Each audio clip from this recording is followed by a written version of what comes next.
I brought organ donation cards because it's something with purpose, something impact-driven. This is the place where I'm most motivated in and most interested in.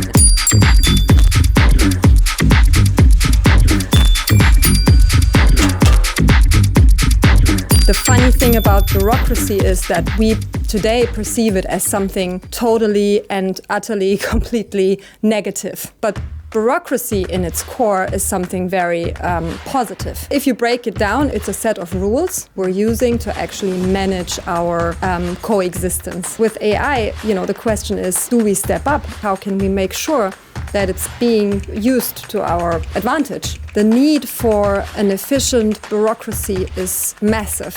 Everyone in politics and public services knows the pace, basically, in which we are digitalizing or changing things is just not high enough. What would be one advice you would give to startups from the impact industry when searching for investment? It might sound a bit paradox, but think about your business model. If you want to create long-term impact, you have to make sure you can earn the money to actually do that. Can AI eliminate bureaucracy?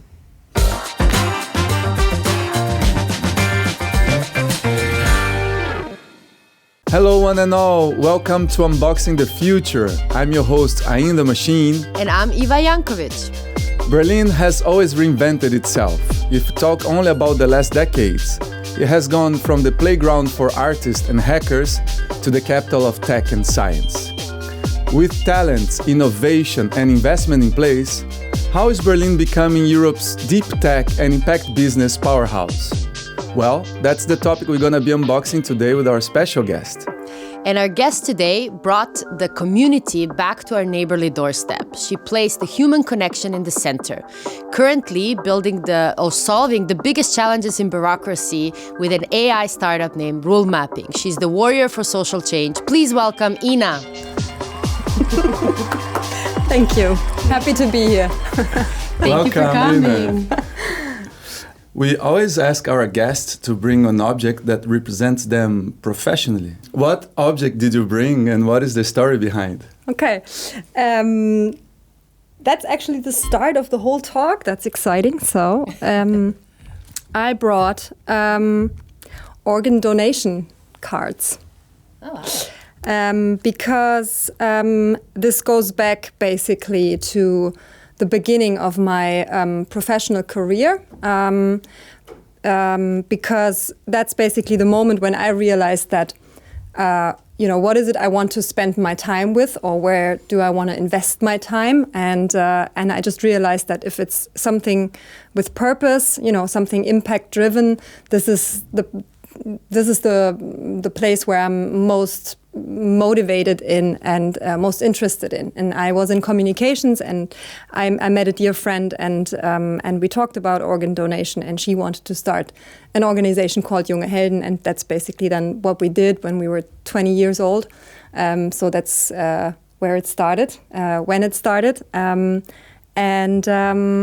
that's basically been the red line, through my career since today. Until today. Incredible. I didn't know. I guess that's kind of, I should ask, but I'm going to try to guess. It's like if you're a donor, you have this card and you have in your wallet, and if something happens, people see that is your donor. Is that correct? Yeah, in Germany, it's basically, in many countries in Europe, it's an opt-out system. So you're basically an organ donor. And in Germany, it's the other way around. So it is an opt-in system. So you proactively have to say, yes, I want to be an organ donor, which is, of course, difficult and something we actually fight for or fight against to change that. But it's exactly the way you say it. I mean, it's like a symbol. Yeah? Mm-hmm. So you fill out this card. You definitely have to talk to your loved ones, because in the end they're going to be the ones the doctors are going to talk to, and they in the end have to take the decision. So this is not more than a symbol, but it's a very strong one, and one we've been promoting for 20 years now. And just recently, like yesterday, I got another symbol. It's on my It's on my arm. Oh, wow. Nice. And what is that symbol? That's basically the organ donation symbol we invented 2 years ago as an opt-ink. Yeah, we call it, and you can also get it, to symbolize that. I just had an idea. Imagine if we made this image like an official thing, so you don't even need the card. They see you in the accident scene. A donor. Exactly. That's basically the idea, to have a much more modern approach, and also to be talk of town. To actually be in the media, and that people talk about organ donation, because otherwise it's not a big topic in Germany, and we've tried several times on a governmental level to change things, and so we have to come up with other ideas. I love it. I love it. You should have on the website a kind of PNG that people can download and take to the you have it. You can actually do that. Yeah. Nice. Yeah. There's even a list of all the tattoo artists in Germany that actually give it to you for free. No, you're kidding. So, I know what is gonna be my next tattoo. So, let me just first consult with my loved ones, but probably I would definitely go. I love it. I love tattoos with meaning, so this would be a super nice. Yeah, I never thought I'd ever get a tattoo. I mean, I was convinced I will, die without. Yeah, this is a good cause. It's an amazing tattoo. Things happen and things change, and. Can you make a sound with your set of cards? I'll try. Let's see. They're pretty heavy, but. Nice sound. Works. Cool. I asked you because what we're gonna do now is that I'm gonna do a musical basis for us to jam. I'm gonna use the sound of my body and voice and some objects, and you and Iva are gonna join me, and we're gonna have a music jam. Okay, let's go for it. I don't have a sophisticated. But I use this, right? Yes, exactly. Okay. That's nice too. Yeah.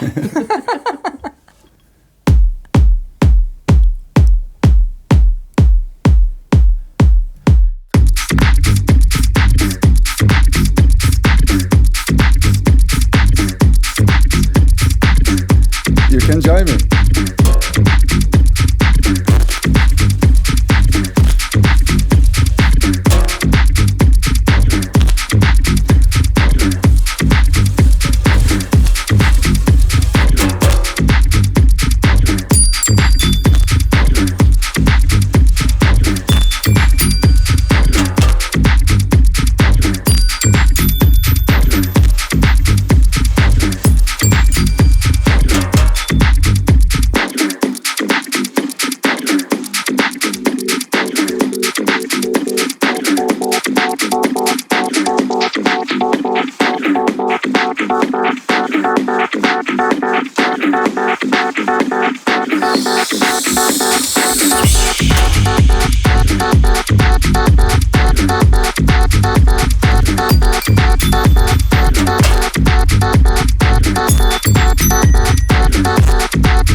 Great jam. High five. All right. Very well done. Good job, Diego. A good entry. Very what nice. What do you do with cards? Yeah, we can take the headphones off. That's such a good warm-up. Like, such a good way to start. My first question too is, can AI eliminate bureaucracy? Well, I definitely believe, we see it everywhere, that AI is not only going to, but actually, at this point, changing, every aspect of our life, the way we work, the way we probably are going to interact in the future. But the question is how we make use of it in a way that benefits us. So the funny thing about bureaucracy is that we today perceive it as something totally and utterly, completely negative. It's just annoying. But bureaucracy in its core is something very positive. So the question is, how do we change this narrative and actually make sure that people perceive bureaucracy as something positive? So AI can definitely help in accelerating things or making things faster, more efficient. But the most important part is that the bureaucracy is not about a guess or a probabilistic answer. It's about, has to be the right one. So that's where I believe that AI at this point alone is not going to be able to solve it, but in the right structure, making use of it in the right structure, it definitely can boost also the efficiency of bureaucracy. Amazing. Yeah, I love your positive take on bureaucracy. That's amazing, because I was checking the description of bureaucracy, and even the description of bureaucracy is connected to like a rigid system or a slow one, and it's not just, well, at least where I was checking it, it didn't have like a perfect like description. It was the description I read with the connotation. I was surprised about that. I mean, if you break it down, it's a set of rules we're using to actually manage our coexistence, and how we live together, and that's basically it. And that, in its core, is something good. That makes it more fair. And also very enabling. That's like, as someone that comes from Latin America, seeing all the things that the system enables you here to do, it's bureaucracy is just a step to access to it. So even though people always complain about German bureaucracy, I'm always a lawyer about it. Like, you don't get these things in other places. So it's the minimum they can ask you is to go through the process, right? But definitely, that's also, I think, a take I completely support. But then on the other hand, of course, we also have to make sure that a bureaucracy also meets real world expectations, or what we need in this real world and how our real world develops. And we have a digitized real world. This is where and how we interact, and bureaucracy and laws, and they haven't changed in 100 years, centuries, and everything is still made for paper. So this is where there's a huge gap, and that's why bureaucracy is perceived as something so annoying and time-consuming and also cost intensive, and that's that's actually that could be better, different. But thinking about how we interact, maybe coming to my next question, will AI replace our need to socialize? I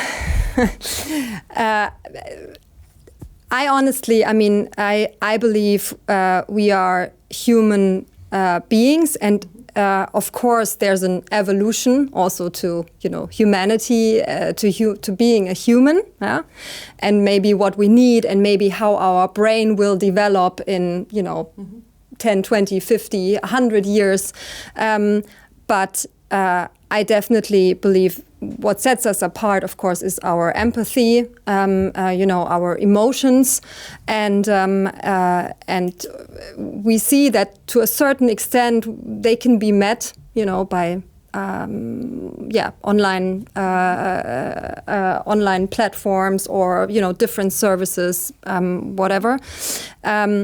But what I have experienced, like with founding Nebenan.de and the past 10 years, also with organ donation, is this is something that you cannot replace, or if you do, then it will have serious consequences on how we live as a society. Yeah? Then things will drastically or dramatically change. I mean, we've seen it through COVID. Yeah? That wasn't AI, but it was something that came out of nowhere. Yeah? And we struggled really hard, and we're still suffering from it today. Yeah? Yeah, this question can sound like a little bit like fireworks, no? Like an effect question. But unfortunately, we have already cases. There's even the last one I read that there was this kid that had this AI friend and was talking about all his problems to the AI and ended up committing suicide. And they went through the conversations, and the AI ended up saying, yeah, your life is really hard and you should just give up, Yeah. And so, I think that, well, like everything, like the same tools that enable, they also create problems. And I think that's the biggest challenge with AI, because everything is so exponential, right? Yeah. That it really needs legislation and all this kind of things, because it's true that together with digital life comes a lot of loneliness. Yeah. That's the case of this kid and a lot of people. Yeah. So, it's and we have a unique chance to actually maybe do things different than we did when all this like social media, world was created and things just happen. And now we have like 3, 4, 5 big tech companies that basically own, the whole internet. So with AI, the question is, do we step up? And how can we influence it, or how can we make sure that it's being used to our advantage? So that it actually helps us. And lately I've been involved in different events and the topic, and I don't see many more options than legislation. I don't know why it always come to my mind this example. Like, I remember when driving without a seatbelt wasn't a thing, right? And only when the law came in, everybody started to use. So if they, I think it's the same with AI. We need legislation, right? Yeah. Now switching a little bit directions, I'd like to ask you the question of the season. We're asking to all our guests. So Berlin has the talent, has the innovation, has the investment.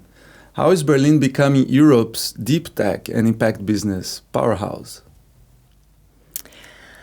That's a good question. I mean, Berlin has a lot of history in, constantly being forced to reinvent itself.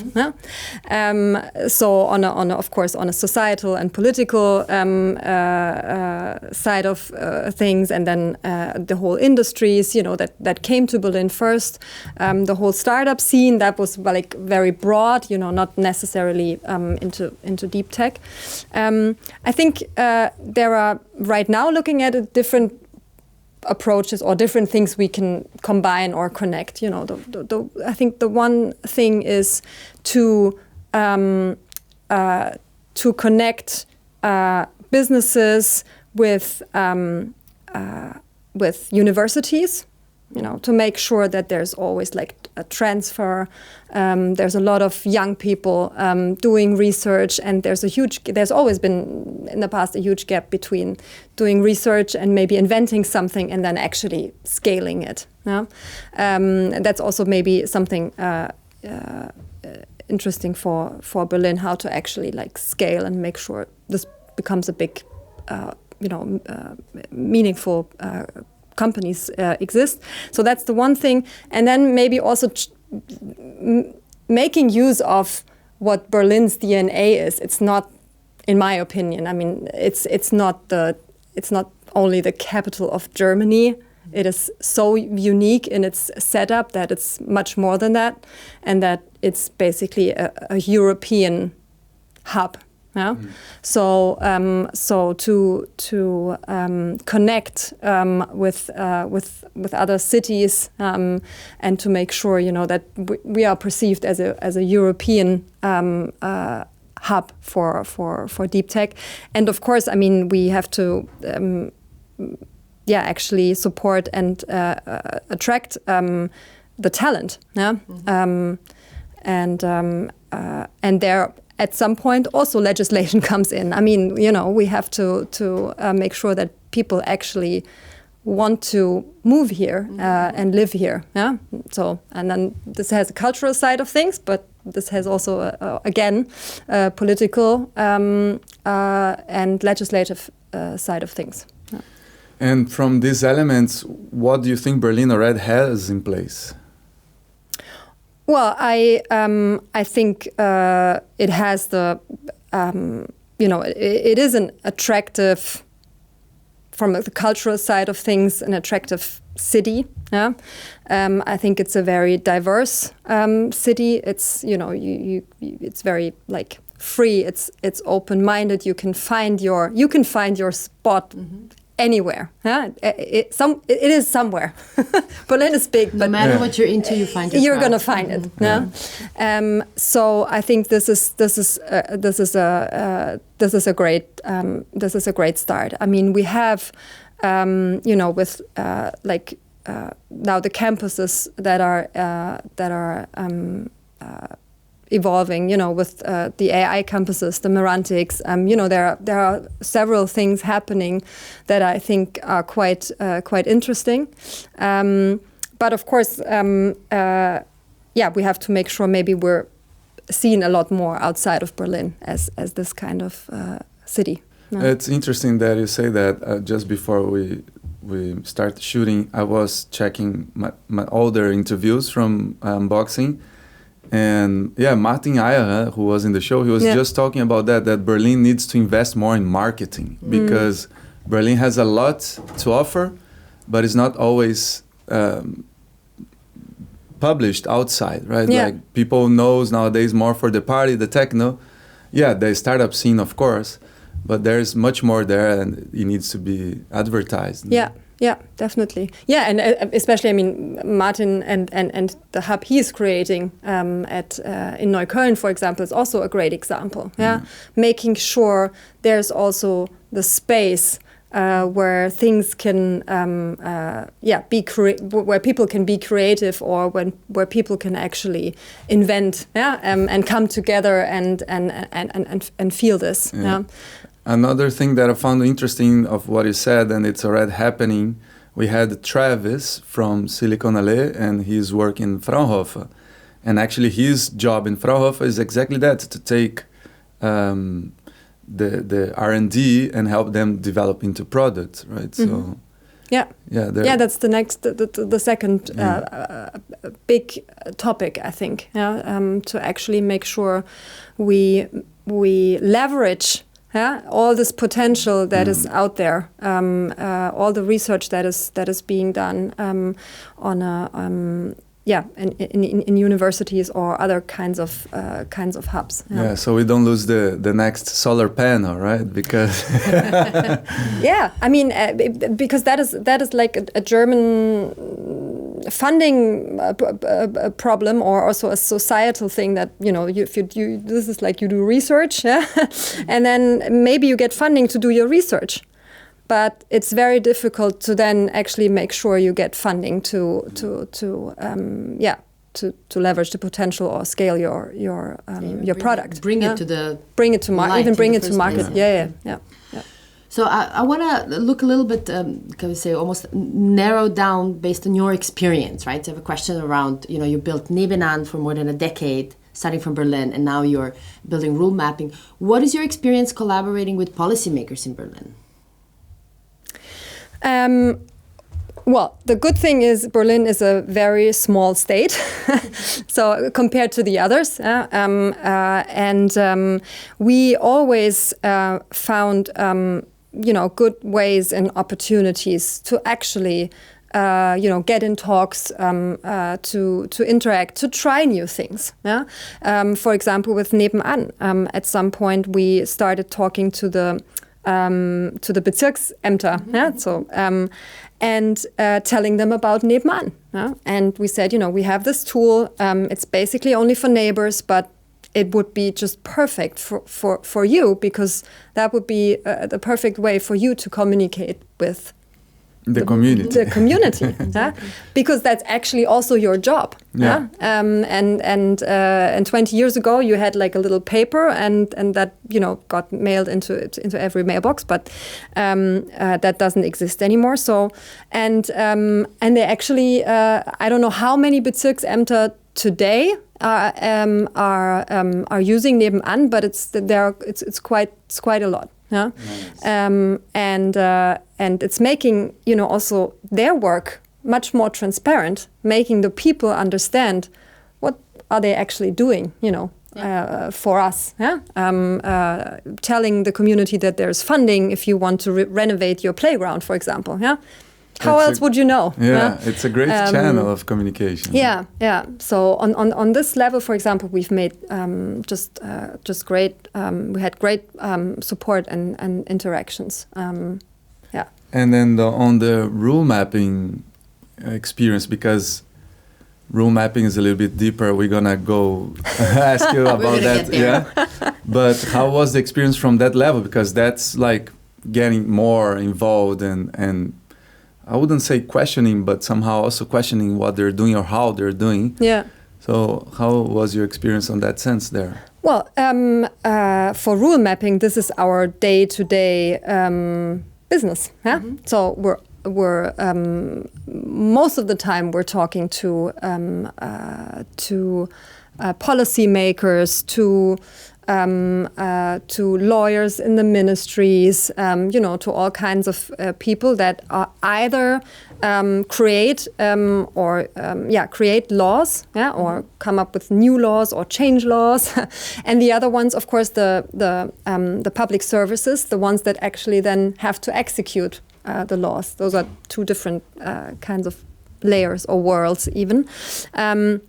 So this is happening on a daily basis, and of course, with everything that is innovative, even disruptive to a certain point, it always comes down to how good or are you able to actually explain what it is and how does it help your the person you are talking to. Yeah, it's not that I would say policymakers or I don't know, they're just like refusing any kind of change.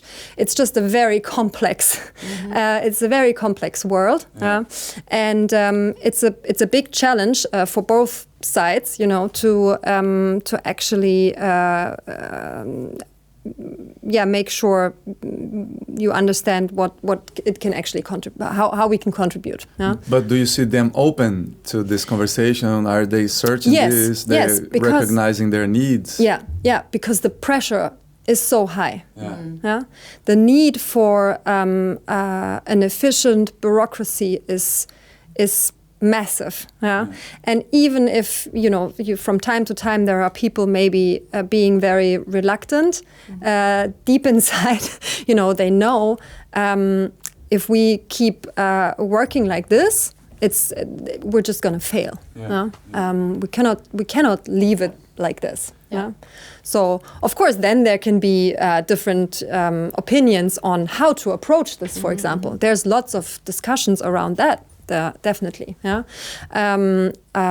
but basically, everyone in politics and public services knows that the pace, basically, in which we are digitalizing or changing things is just not in place.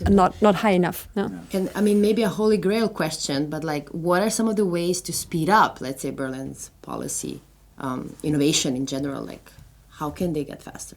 On a governmental level, you mean, like in public services and everything? Something we just talked about.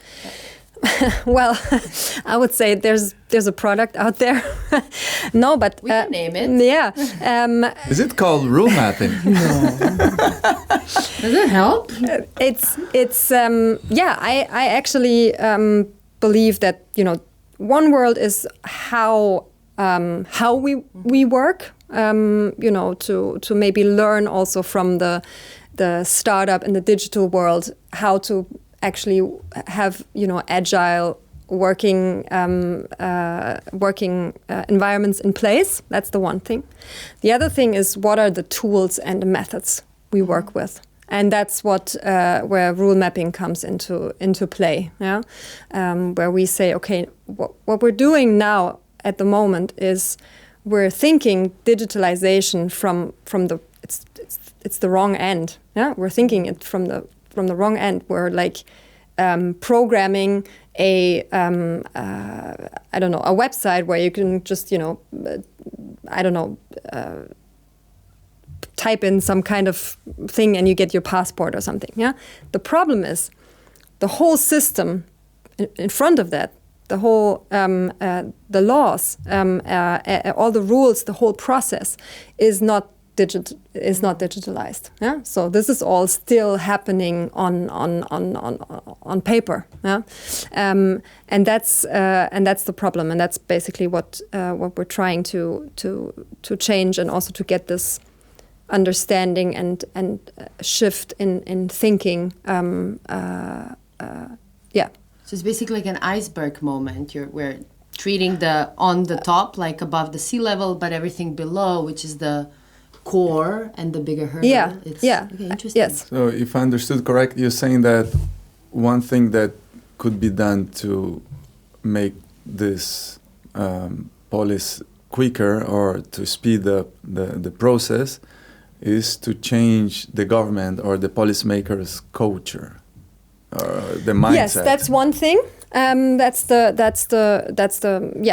mindset and the culture. The other thing is actually the tools they use. So maybe as an example is you have a new law coming in. So I don't know how it was, some time ago when it was in the press, like about the Kindergrundsicherung. Yeah, and then they said we need 5,000 more employees to actually put this into place. Yeah. And so people, lawyers in the Federal Ministry of Justice are making this now like a German-wide thing. It doesn't matter which example we pick. And they create a law. Yeah? And law is, up until today, is written in free text, in linear text. Yeah? And that means it's pages and pages of text. I don't know if you've ever seen, any kind of law. Yeah? But the thing is, the way lawyers think in their head is completely different. Yeah?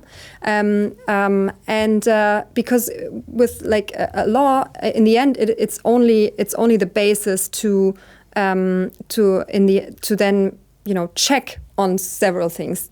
Should I can I build a house or can I not? That's the initial question if you have like a law around that. Yeah? And lawyers can actually check this in their head. And what's now happening is we have a very complicated law, and it is being translated into a briefing, into code. Yeah? And that goes along with a lot of mistakes. My co-founder Stefan Breidenbach, who is a lawyer and he was a professor at the Viadrina, he already more than 20 years ago, he thought it's just not the right visualization of law, to write it down in free text. Yeah? So he came up with a visualization of what laws should actually look like, so you can understand them much better. Yeah? And that's basically what our technology is based on. And it says that we should create laws to make them not only readable by humans, but also by machines. Because the moment a law is machine readable, you have a legal framework and a structure that is the basis for any other digitalization that happens afterwards. You can, once it is the law itself is machine readable, you can just any kind of check can run through it right away. Yeah, it is kind of complicated, but then it's also mind blowing because it is so it could be so simple. And that's actually what we're working on. So it's basically starting things from the right point already, right? Like that's the basics of it. Yeah. It's like cleaning up and creating a baseline to go. I'm actually wondering, can you train a machine to do exactly that, to translate the free text laws into itself? That's again the AI question. It's not. And that's the interesting part, again about laws and rules. They have to be 100% correct. Yeah. So you can definitely use the support of AI, but to this point, I mean, at the moment we have a research project going on with TU München around that. If that actually would be possible, or how LLMs can help us transfer law into code. But at this point, it's on a research level. But we have trained legal engineers. They are lawyers, and they are trained in taking a free text law and putting it into this visualization. And into our software, which is then like just a no-code software you can use, and just happens in hours, days. Huh? Nice. I had a strange random thought when you said, well, we just found a way to visualize, and then I started to imagine with pictures, and maybe because you need to explain to citizens, it has memes, the law comes with memes and emojis, like. Bring it to today's generation. Maybe there's a little dance. No, then it's code. It still looks, it's still looks like a law. It still looks like a law.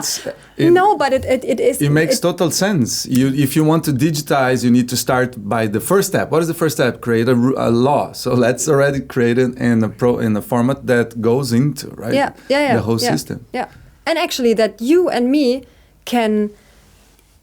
Our human brain, that's the thing. Our human brain can actually understand much better than 50 pages of written law.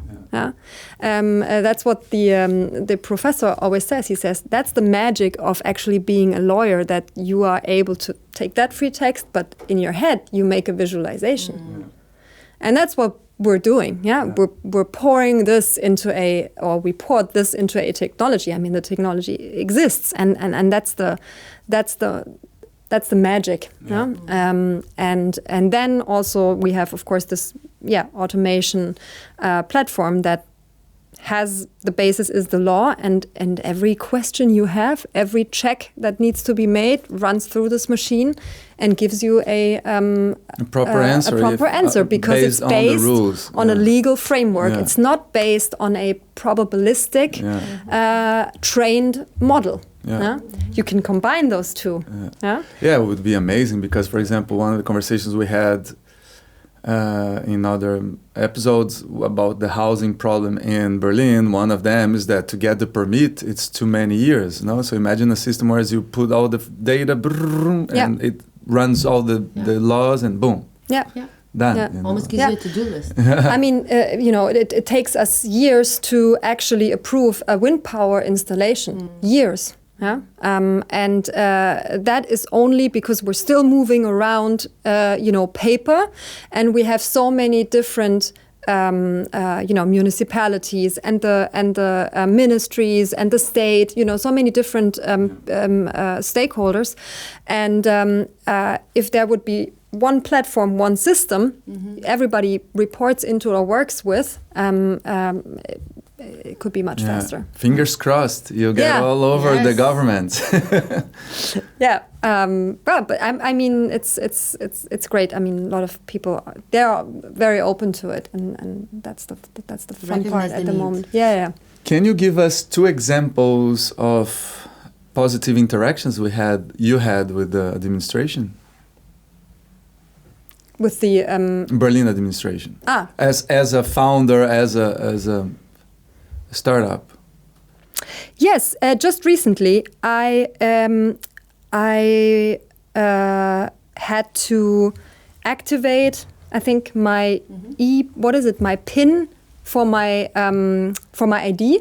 I have this. I of course have this ID, but I never activated this PIN, so I can actually use it for quite a lot of notary things where I don't even have to show up anymore, things like that. So I'm like, wow, I don't have to travel, through the whole city, and that was pretty amazing because it worked within like minutes, with some kind of Behörden app. I have to check again the name, but I was like, okay, that was fast, but because of course when my co-founder told me you have to get this PIN, I was like, I don't want to do it. I don't have time.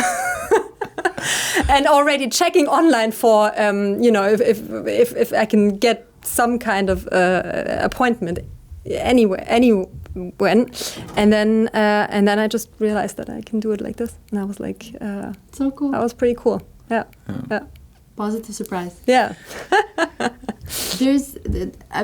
I want to bring it back to one of the things that you mentioned, thinking about the future and what Berlin has in order to become, the deep tech and impact powerhouse. As we're unboxing today, which you said it's talent and the need to kind of attract talent. So I want to ask you if you could tell us a bit more, what makes Berlin such a unique place for all of this global talent that is here? Of course, one thing is what I already said is that it can be a home for everyone. I think this is a very unique thing for Germany. You can find like-minded people on a private, on a personal level, on a cultural level, on a business, or on a business level, and I think that's very special. Especially these days and today. I think that makes it very unique. So you're not only, I don't know, coming to Berlin in Germany. If you come from any place in the world, you come to Berlin, but you also come to Europe. I've been stressing this already, but I think that's the one city where you can actually feel that. And also have access, I assume, from here. Yeah. Interesting. So maybe thinking, let's say you're a startup coming to found or relocate to Berlin and you're about to fundraise. How is it for investment or for investors right now to actually invest in startups in Berlin? Well, the good thing I think about investments or investing is that, of course, this isn't only restricted to, one place, or that this is like a Berlin thing.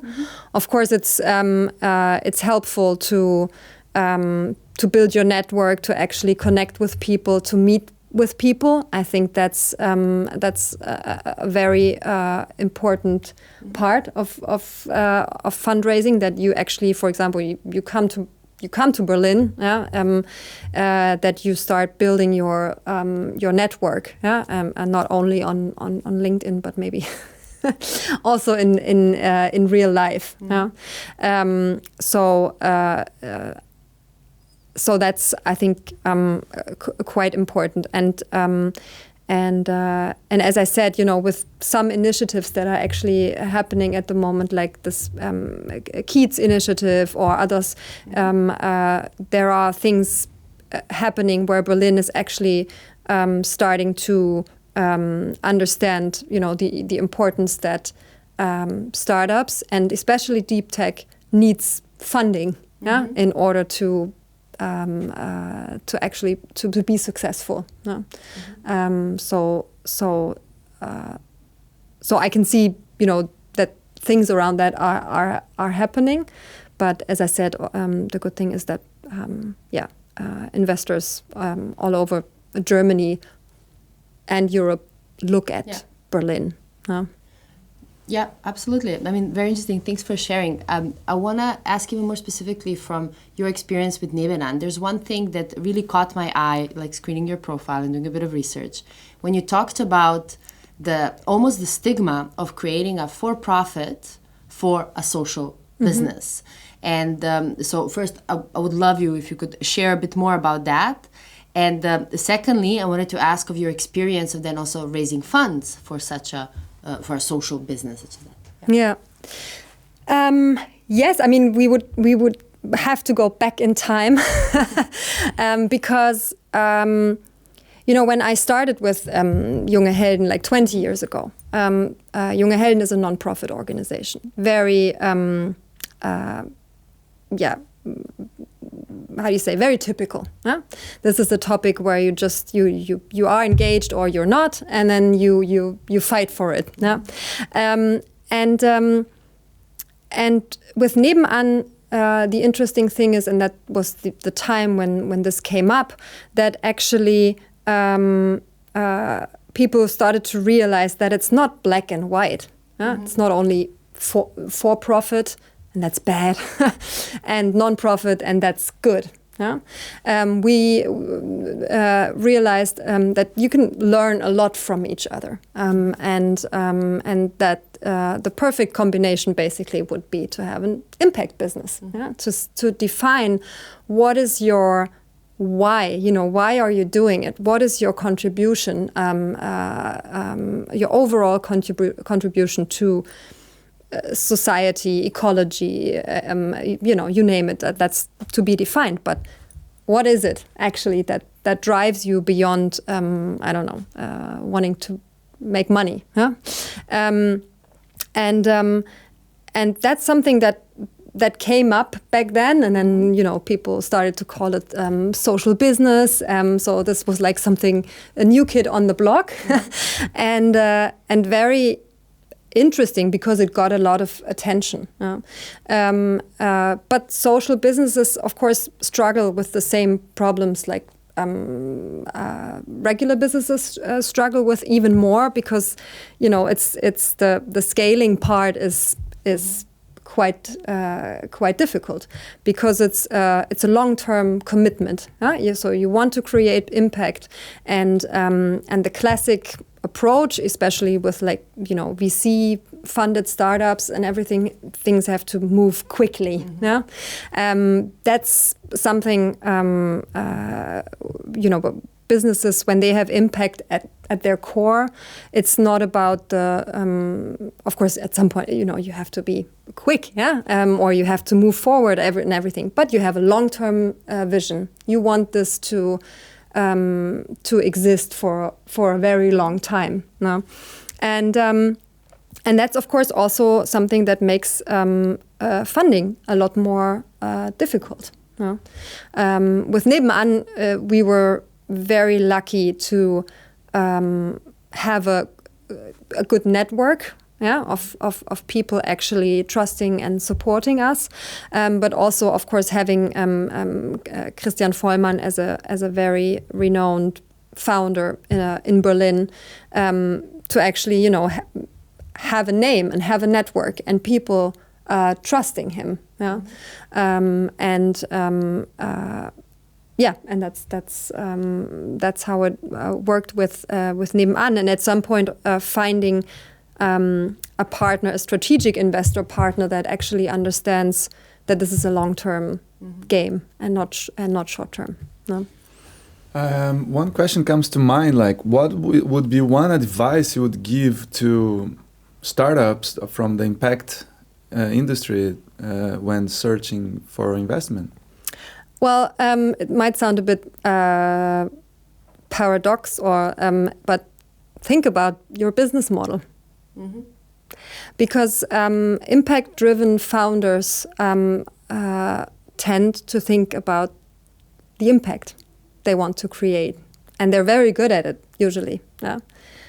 But if you want to create long-term impact, you have to make sure you can earn the money, at some point, your own money to actually do that. Yeah. That's what I've been also explaining to our Nebenan team at some point, because the first years we didn't think about a business model at all. We just thought about building a community and making sure this community grows, and all our the whole team was so intrinsically motivated and driven by this purpose and impact that at this point when we said, well, we also have to think about earning money. They were like, what? No, earning money, it's bad. And we were like, you want to see Nebenan exist in 10 years, in 20, then we have to start making money. That's just reality. Yeah? You can live outside this concept and try something else, and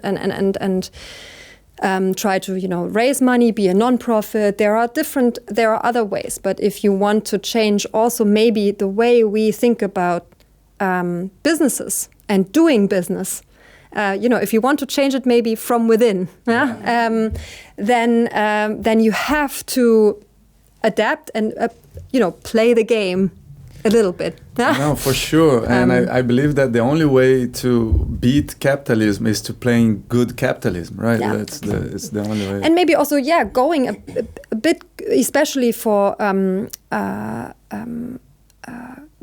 doing business and also going back to the roots. I mean, people that founded companies 100 years, 150 years ago, they were always in some area, and they always felt responsible for their area or took care of the area. So being a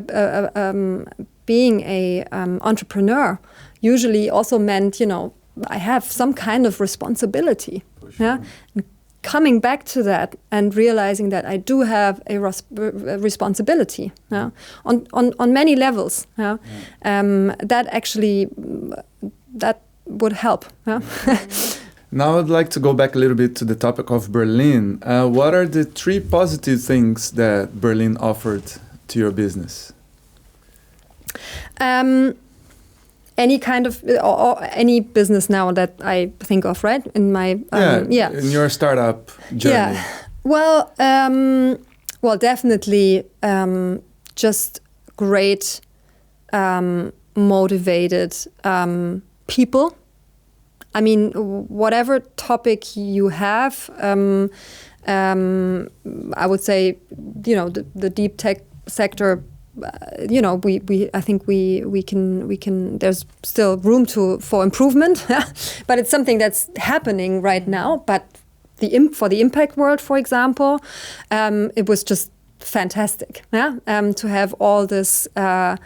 To have all these people and working together, having this kind of flow, and people from different countries, with completely different approaches, and then something new evolves around that. That's the one thing. Then, of course, the creativity. You can try so many new things. You have people with ideas. You have you also geographically, it's like in Berlin, you have so many different target groups. Yeah, you mostly only think about like Berlin Mitte or something. Yeah, but for example, for Nebenan, it was just amazing to see that if you go to areas that are not as known or as hyped, that you can actually find interesting areas, especially for this neighborhood topic. And then, of course, which is again now I think not that much of a problem anymore. It used to be a problem back then. Was also finding just a great space to come together. We always had great office spaces. I mean, I totally believe in collaboration and human interaction and the most fun times, I always had in offices. So you would say that the 3 positive things Berlin gave to you was a diverse pool of talent, creativity that came with this diverse pool of talent, and then somehow infrastructure, right? Yeah. The place where all these 2 other elements could interact in a positive way. And the creative part, also the inspiration you can get simply by exploring. Being in the city and being open. Yeah. Amazing. So now, Ina, it's time for the questions out of the box. Oh, yes. Okay. We told our community that we would have someone of your industry here. Oh, God. And they sent us questions. And it's now on you to answer them. So open a box, pick one question. There's many in there. Yeah, you just choose one. Okay.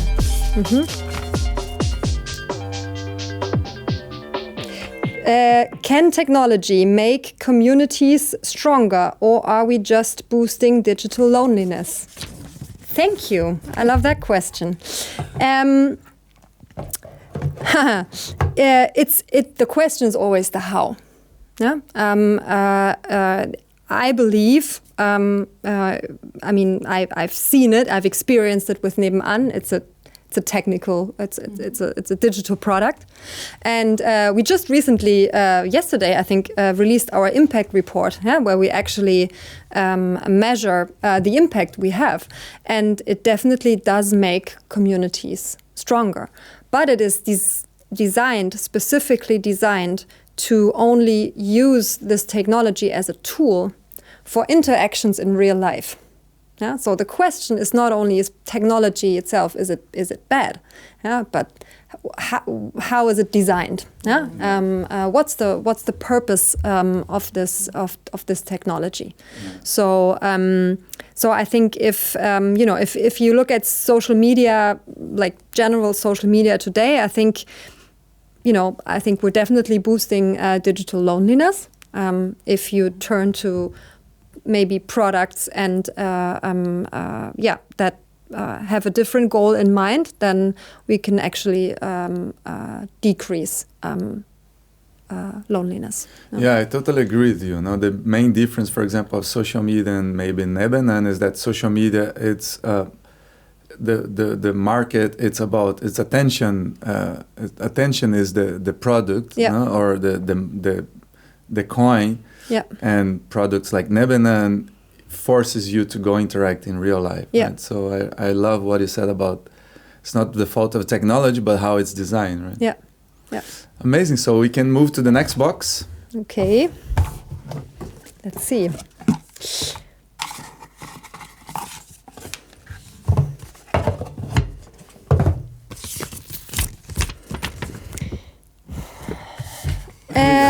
No fear.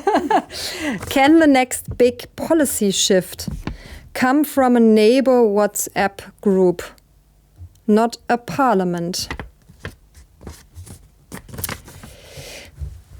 That's very Nebenan style, no? Like. That's very it's both. I mean, we have seen, for example, when the war in the Ukraine started. It was civil society that actually, stood up. And they were the ones, or a few people, but that started the first website that was actually, connecting people offering rooms and beds. To receive the people escaping from Ukraine. Yeah, and then policy stepped in and they built something similar. Yeah, so I think it's always it's always both. I mean, we need civil society, and because we have to make sure that they are our representatives. Yeah. So in the end, we should make use of the tools, the technologies, the opinions, or what we're convinced about, to actually show, of course, politics what is important to us,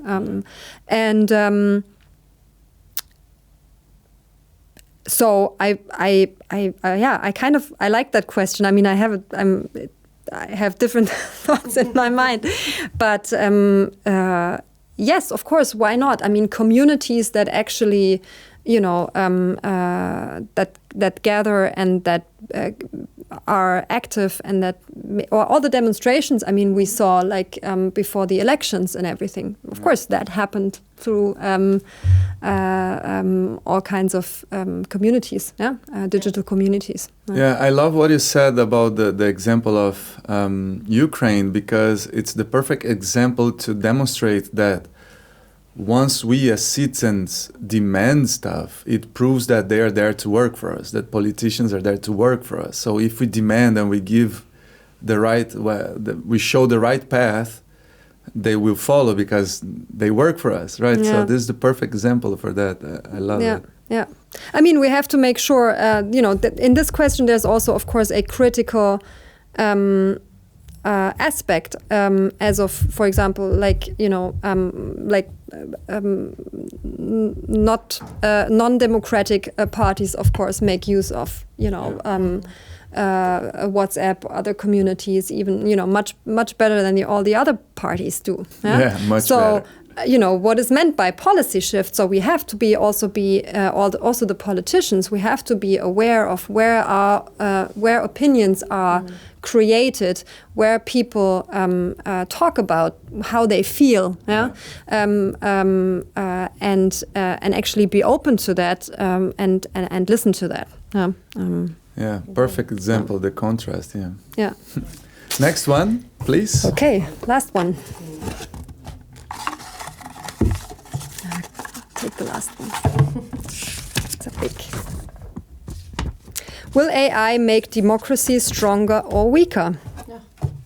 Well, it refers to how we started our talk, or at least in the first part of our talk. Again, it's the same with technology. I believe it's the question of how do we use it, who uses it, or who is creating it, and how do we use it, and what is the overall vision of what we want AI to be, and also, as I said earlier, to have a strong picture, or a clear understanding of who we want to be or what we want to be as a society in Germany, but also in Europe. It's not an answer I can. It's not a question I can answer with stronger or weaker. I think it's the how. Yeah. And actually, maybe follow up there, thinking about the how and what we just talked about. What can influence the policymaker, whether coming from the people or coming from the politicians themselves. Who do you think should be in the lead in forming policies around AI? Well, I think it should be how do you say, maybe a collaborative process, or a group of people that, of course, we need, the politicians to think about the legislative part of things. We need the experts to understand what AI actually is, what it is capable of, or is going to be capable of. We need, of course, the ones that actually invent AI, or that own these companies. We need sociologists. We need psychologists, in my opinion, to actually also calculate or assess the impact AI can have on a society or democracy. We have to bring all this knowledge to the table, I believe. Before we move on, I would like to ask you if you can, because we've been talking a lot about, if you can tell us in 2 sentences what Neighbourhood is for the people that is watching or listening and don't know it. Yes, definitely. In 2 sentences. It's a social network for neighbors. So you can only connect with people that live in your area. So you have to sign up with your real name, and then you can, borrow things, share things, do things, do activities together. And actually, we always say we are online for offline. So it's all about offline encounter. I have to grab this opportunity and do a little bit of this promo, because right now, in this moment, so when we decided and got you on board that we knew that we were going to interview, I immediately, of course, downloaded Neighbourhood. I heard of it long before, but I never got around to use it. I downloaded it, and right now, while we're recording this, my kids are being taken care of by a babysitter that I found through Neighbourhood, and I love her. I mean, really, like pointing case. And it took 5 minutes on the platform. I saw her post.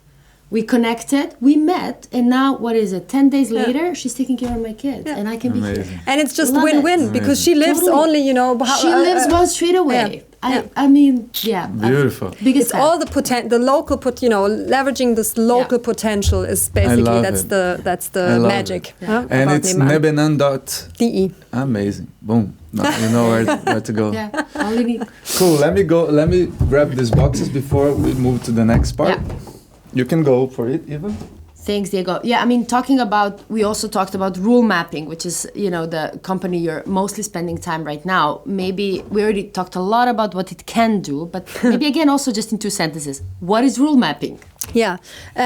Rule mapping is a methodology that is transferring laws that are written in free text into a visualization.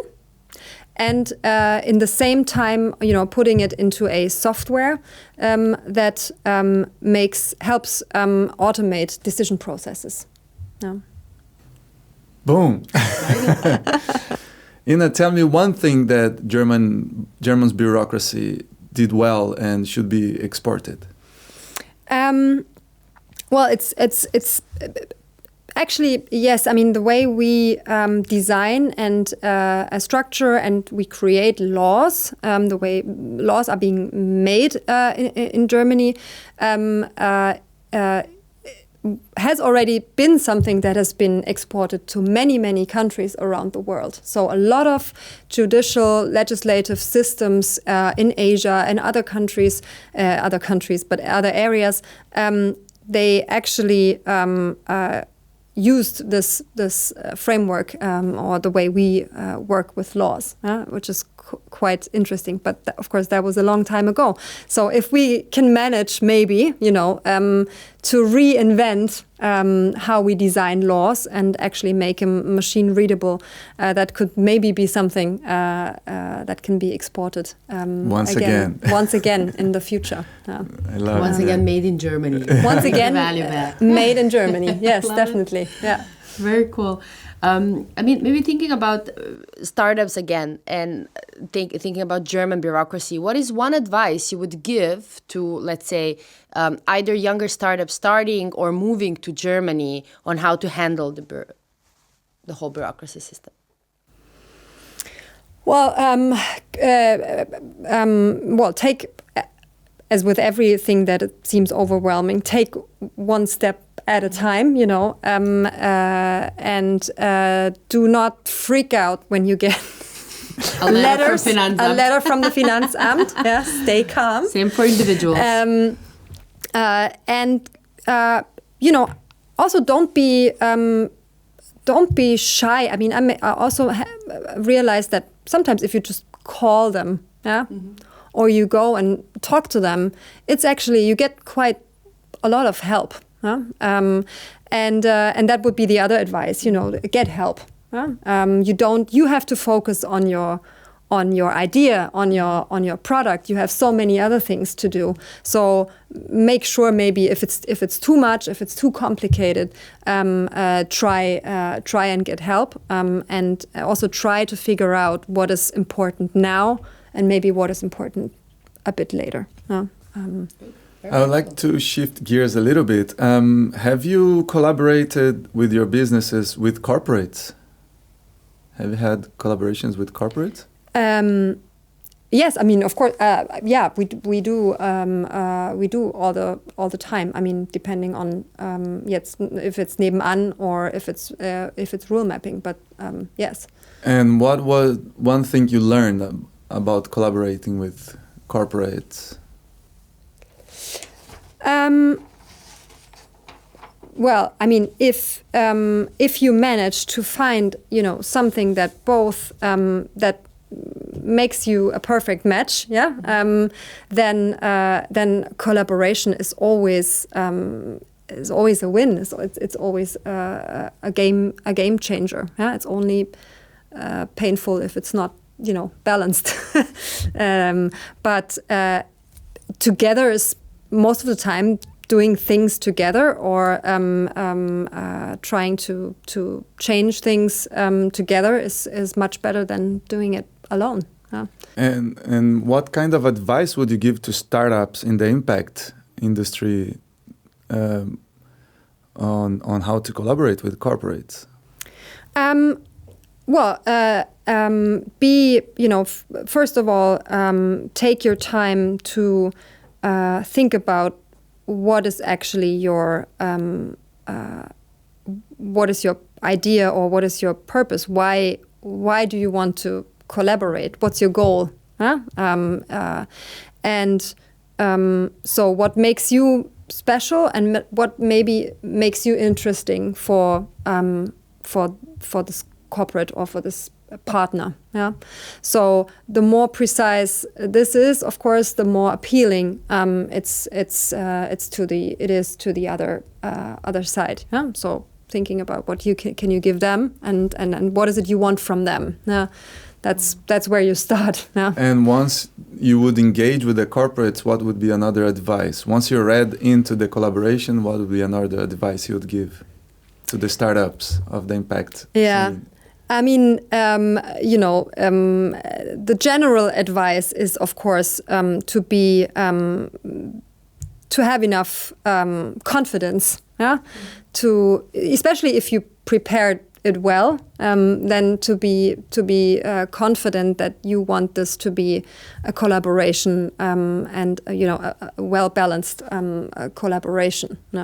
And if it doesn't feel right, if you have the feeling this is just out of proportion, then maybe to just rethink and reassess. Take that step back. Take a step back, but I believe there are, and I've seen it also with other impact startups cooperating very successfully with corporates. If you do find this common understanding or common goal you have. I wanna open a new subject, sort of, let's say, one that's very important, particularly for Berlin and what Berlin prides of, which is diversity. Right, and especially with your experience, with Nebenan and charting the communities or the neighbors, there's a lot of diversity there. But how, in general, is this impact business? Basically, how relevant is diversity for your businesses? Well, I believe that only if we integrate and make it come to life and live diversity, that we actually see the full potential that is in an idea, in a product, in a culture, and also making sure that we deal with it in a very human, empathetic normal is I don't know, in this context, a strange word, but like it's just, it's what else should we do? Yeah, that's where all the potential can actually thrive, and people can thrive, and the idea. So I believe it's just it should be part of the DNA of any impact business, in my opinion. That sounds amazing in the theory. I'm curious to know how diverse is right now your industry or the impact industry. To be honest, I don't know. I know for Nebenan it's very diverse. I would say. I mean, we have so many different nationalities. It's so many different ways and styles of living, and anything. Is coexisting in this Nebenan space, and it's actually also very, there are very important opinions and voices to also make sure, of course, this goes into the product, because Nebenan is a product for communities. So, it's important that we have a team that actually also represents this or reflects this. Otherwise, we are creating a neighborhood platform for, just one specific group. So the impact businesses I know, I believe, or what I see, it's the same, but I can't give a general answer. But from your knowledge, it is a diverse industry. Yes. From your perspective. Yeah. Cool. Yeah. It's nice to know. Yeah. And now I'd like to go back into AI. There's a lot of fear of AI taking away people's jobs. Mm-hmm. What is your take on that topic? Well, for example, for this whole public services government area, it's very interesting because I hear that argument also, of course, very often and a lot, and that's, of course, in the government. In the government, yeah, of course, also in the government, and it's a big fear because, of course, people working in public services and governments, they tend to want to keep their job forever, Well, that's why they sign up, right? They sign up to a lifetime job. So maybe not as risk or a bit more risk averse, than maybe others. I don't know. But if you look at the facts and the numbers, then we have a huge problem because until 2030 we will lack 1 million skilled workers in public services in Germany. In Germany. So even right now, and this is not a secret, we have areas where, basically, you cannot. You have to wait, for weeks. You have your your Steuer, your tax refund, and just there's no one looking at it. There's not enough people in the government to execute the everyday things. Yeah. Crazy. And so I would say at this point it's again about maybe we need just better methods and technologies to actually make our state from shift from dysfunctional to functional. So especially with AI, sometimes also looking at facts at this point helps. It is definitely different, probably for the different industries. Yeah, it's not that I would say this is not a fear that has no ground. But especially in public services, I would say, AI and other upgrades in technology could actually even help for us to perceive bureaucracy again as a good thing. You should use this data in these negotiations we you do. have. When you sometimes you see some people like getting, you're gonna steal our job. No, we still need 1 million of you, so don't worry. Yeah, and we actually need you to do what we hired you to do. Now they're just moving paper from one table to another. But of course they are all trained, skilled public services administrative workers. Yeah. So maybe if they could attend their time to the really difficult questions that arise, and they always do within law and regulation, then that maybe would also be a lot more satisfying. It would actually help the people that it serves in the first place. Amazing. Ina, so now it's time for the questions out of the guest book. It's not about. We have a guest book like a hotel, so every guest comes, leave a feedback from their participation, and they also leave a question to the next guest without knowing who is going to be. So our last guest left you a question on the right. If you have difficulties to understand, Iva asked to the person and know what it is. Yeah, if you could write the perfect book which purely will sell well and go viral, what would the book be about? Nice question. So you already know it's going to be a success. Huh? That's a very important thing. The question is, do you want a sophisticated answer? Or, as I just talked about it with a friend, do you want me to write 50 Shades of Grey too? Then we would have something that does sell well and goes viral. Well, but we know already that's gonna sell well. That's the magic of this question. You know already it's gonna go viral. What would the book be about? That's a dream of kind of like what would you want to make viral? Right? You know it's gonna go viral. What would you? I from what I'm understanding from the question, I didn't interact with the writer of it. So. Okay. No? Yeah, if I understood correctly, you know it's gonna go viral. You know it's gonna sell. So basically, what he's telling you, you have an amazing platform. What are you gonna use it for? You don't need to think about Basically, it's like you have an amazing platform. You're gonna use it for what? Love the question. I would love to have the opportunity.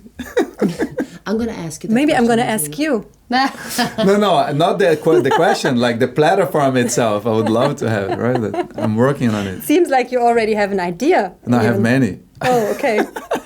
I'm not good at spontaneous.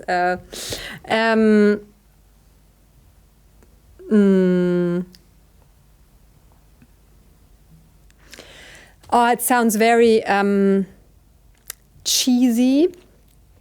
But as I said in the beginning, I would write, I think, about something that reminds us of what makes human beings human beings. So I think I would write something about empathy and what it feels like and what it does to us, looking out for each other, and how we should all just try to contribute in a way, maybe give all kinds of examples or stories, or I don't know. So, I love it. Me too. I think especially in today's era, like there's not enough books on that. I mean, there's not enough things on that in general. So nice. Yeah, I mean, it's of course, how does it get heard in all this noise? How would this, how would this ever? It's already going viral. Yeah, that's what that's why I came. But I can tell you that there is already more demand on human to human experiences, and there's going to be more and more demand of that, and live, like in real life, and also in content. Yeah. Nice. Amazing. Well, now I can already start thinking about the question I'm gonna. Yeah, exactly. Start thinking, but before you do, I still have a couple of questions. But this ones are fast. They're called rapid fire questions. Oh, okay. So don't worry, they're not. We try to make it fitting for the format. So let me just start with it. Why did you create rule mapping? Because I saw that our coexistence in our society has to is the basis of how we live together is rules and laws. I realized that working with Nebenan.de, funnily, and it was just the moment I realized what this method can do. It was just mind-blowing for me. Same with the idea with Nebenan. I then in one moment I know. Yeah. You knew it was that. Amazing. Next one. What's the biggest lesson you've learned working with policymakers?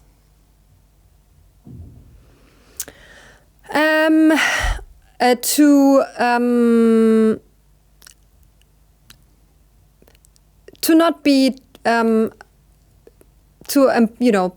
understand they're also human beings. No, really, I have a thing with all kinds of authority. I have an authority. Issue. I grew up in East Germany, so I do have an authority issue, definitely. And actually, to realize, that it's people talking to people having with complex topics, trying also to do their best, and trying to meet them on this level. I love because the learn is to humanize policymakers, right? Yes. Yeah, embrace them. Yeah? Exactly, hug them. Rapid, I have to move on. What is the biggest challenge you have experienced as a founder?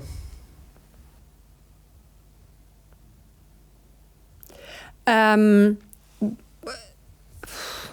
biggest challenges are always the one that the human personal ones. When something is dysfunctional that you have to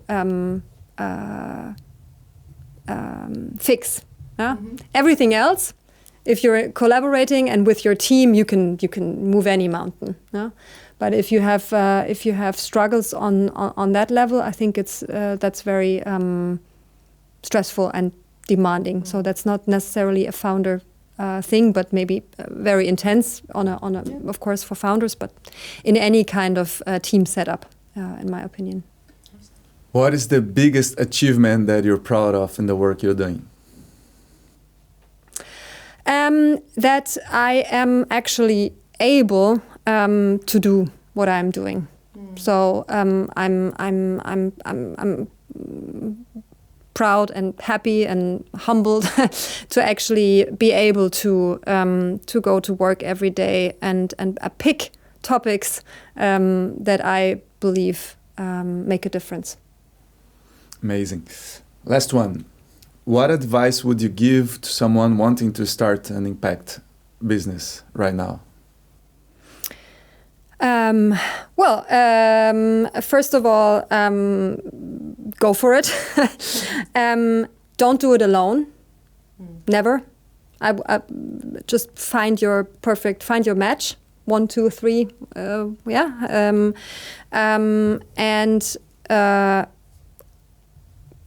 Hustle. It is difficult. It's not. You have to give everything, and think about your business model. Love the advices. That's very good. Thank you very much, Ina.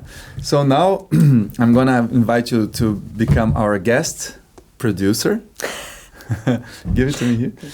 And we're gonna create an electronic beat. Okay. From scratch, and this is gonna become the soundtrack of our episode. So the first thing. I love good soundtracks. Sorry. Amazing. I'm just watching the White Lotus. Oh yeah. Oh, that's so good. First thing we're gonna choose is the speed of the song. I'm gonna put you a metronome. I'm gonna say quicker, slower. Quicker. Oh my God. Okay. Yeah? Yeah. You happy there? Cool. Next step. Would you like to have some drums, some rhythm, some bass, some low things, some chords? Some drums. Okay, cool. Always sounds good. So let's go for the drums. I'm gonna play some sounds and you're gonna choose the one. Okay.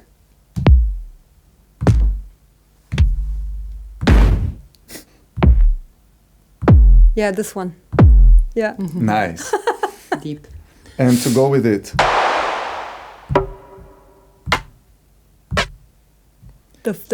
Yeah. This one? No, the one on down. Yeah. Okay, cool. I have no idea.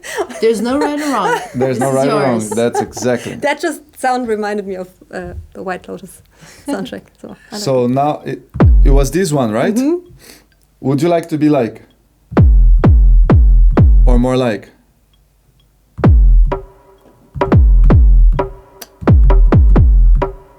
Yeah, more. More like groovy. Yeah. Not okay.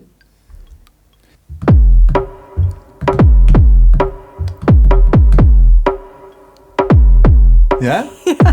Do you like it? Yeah, it's good. Now we're looking for a kind of a cheeky, like tick tick, you know? Okay. So you tell me which sound you think.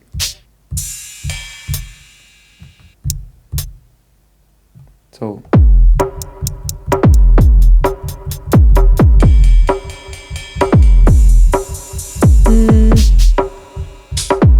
Yeah, take this one.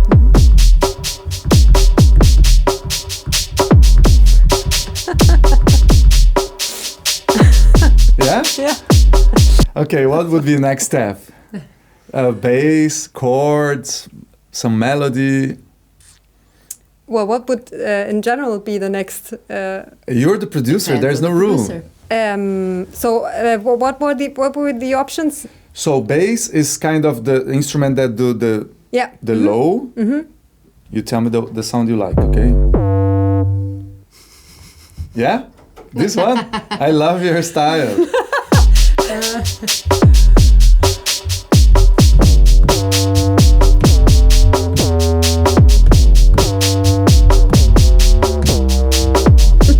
Perfect. What would be the next thing? Okay, what is left? You can do chords. Yeah. We can do melodies. Chords? Okay. So Or do we? I mean. yeah. Let's try. You need to tell me like which sound you like. You like I'll it be this one? very 80s. There's no right and wrong, okay?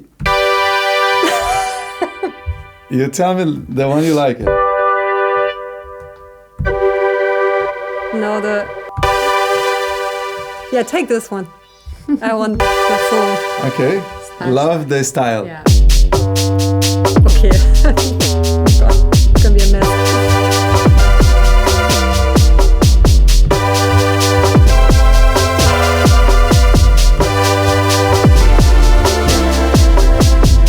Yeah? No? Too much. Maybe we don't need chords. Yeah, let's go. Let's try to put something melodic.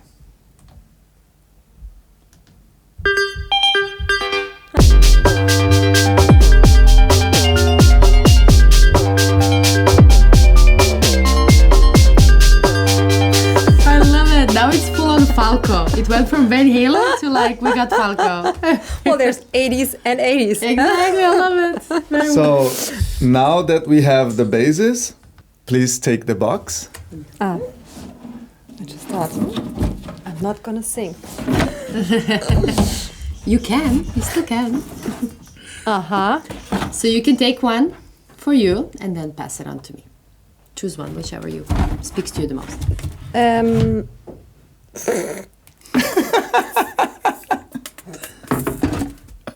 Oh, Jesus. I'll take this. Yeah? Yeah. Can I have the box? Thank you. Oh my god. These are good choices. Thank you. Okay. Let me see what is left for me. Not bad. We're ready? Yes. Let's go. 1, 2, 3, 4. What do you do?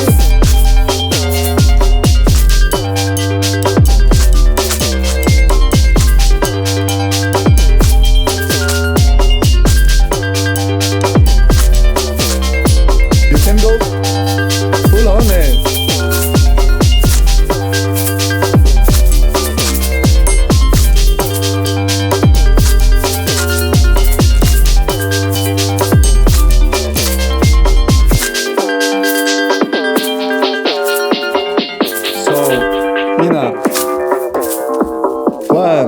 2. 1, 2, 3, 4. Berlin.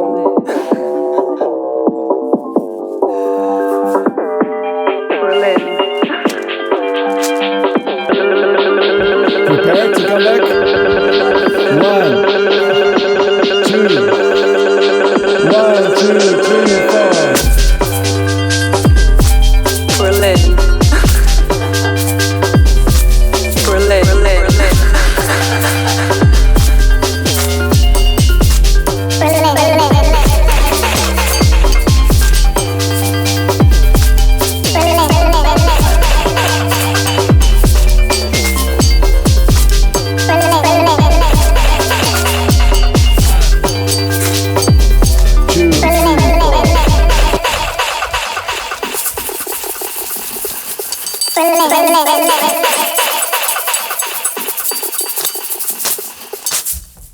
Yeah. Nice. Oh, beautiful. Tk you very much. God. And high five. Yes, very well I love done. to see your style, man. You can see like the dark sounds, and I love it. Yeah. Ina, I I've been living here for a while. So. Yeah. That shows. We got that. Ina, thank you so much for your time. Yes. And for a very open conversation, for openly sharing from your experience, but also in your perspective and your point of views. One thing I'm taking home is really this coming back to people, whether we're talking between policies and people living or, citizens collaborating, whether we're talking about building our company and how to focus and how to interact, whether we talk about just being humans in today's world. So collaboration is all around, and also we need to think from change from within. And thank you very much for all of that. Thank you very much for having me and for this great time. Thank you very much. Stepping out of my comfort zone. So thank you for that. You did a great job. Amazing. Thank you very much. Thank you. And see you in the next episode. Bye-bye. Bye.